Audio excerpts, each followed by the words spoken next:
أرسل رسوله بالهدى ودين الحق ليظهره على الدين كله وكفى بالله شهيدا أشهد أن لا إله إلا الله وحده لا شريك له وأشهد أن سيدنا محمدا عبده ورسوله لا نبي بعده اللهم صل على محمد وسلم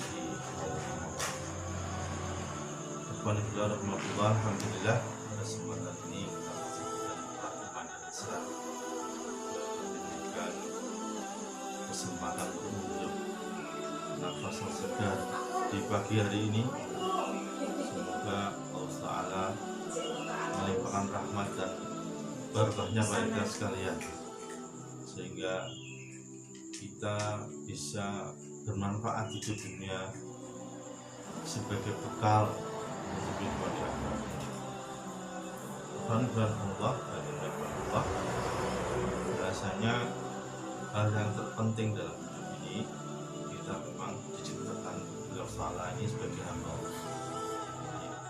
Allah berfirman, "A'udzubillahi minasyaitonir rajim. Bismillahirrahmanirrahim. Wa ma khalaqtul jinna wal insa illa liya'budun."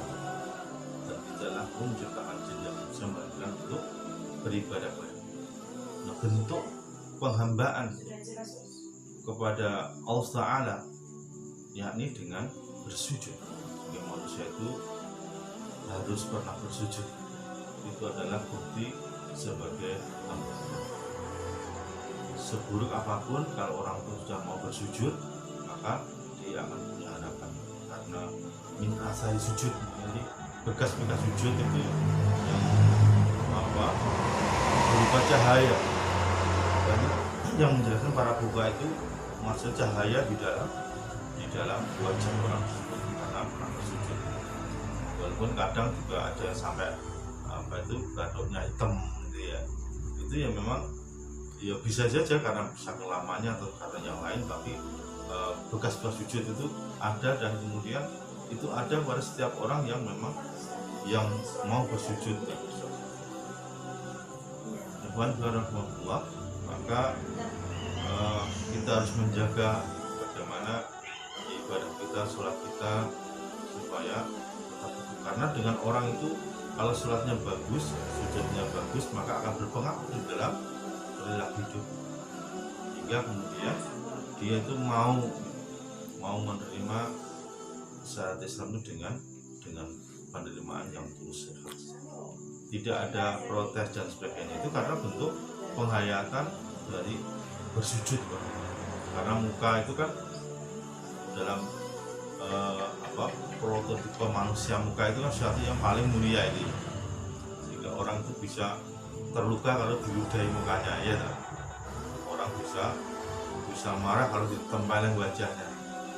Tapi wajah yang kemudian itu paling mulia itu kemudian bersujud, dia taruh di lantai untuk penghambaan kepada Allah. Maka setan itu kan diusir Allah dari surga karena tidak mau bersujud kepada Adam dalam bentuk penghormatan, bukan sujud menyembah, karena menyembah itu hanya pada Allah.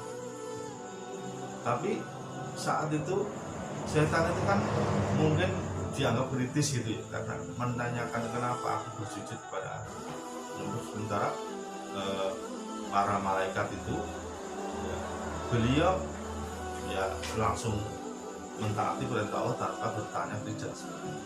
Nah, maka ketika Iblis bertanya, anak haram minhu, aku lebih baik dari dia. Kolak tani minar, kolak tahu mintin. Aku menciptakan aku dari api, sementara dia Adam dari tanah. Kenapa kau bersujud pada aku? Nah, seharusnya konteksnya bukan para malaikat, konteksnya itu kan ini perintah Allah yang maha kuasa, bukan konteks perintahnya, tapi ini perintah dari Allah. Maka seharusnya perintah Allah itu harus langsung ditaati tanpa ada pertanyaan. Maka ketika setan kemudian menganggap dirinya lebih baik dari Adam, dia kemudian menjadi orang yang atau termasuk orang-orang yang durhaka, ya, termasuk makhluk yang berdurhaka, sehingga dia dilaknat oleh Allah, Rasulnya, mukmin sampai. Nah itu. Nah, iman rahmatullah, Maka kita harus ingat bahwa dunia ini walaupun sementara, tapi ingat dunia ini adalah masulatul akhirah. Ini adalah saudara. Jadi kehidupan di akhirat ditentukan kehidupan kita dunia ini. Jadi tidak bisa disepelekan dunia ini. Tapi sangat menentukan apakah kita termasuk orang yang bersuci tadi, kemudian orang yang beribadah pada Allah, yang taat kepada Allah Rasulnya, mengajak orang juga untuk taat kepada Allah Rasulnya, atau tidak. Ini juga akan menentukan. Sementara kita tahu bahwa idza jaluhum la yasta'khiruna sya'atan wa la yastaqdimun. Jika ajal telah datang maka la yasta'khiruna sya'atan, tidak bisa diundur sedikit pun, wa la yastaqdimun, dan tidak bisa dimaju.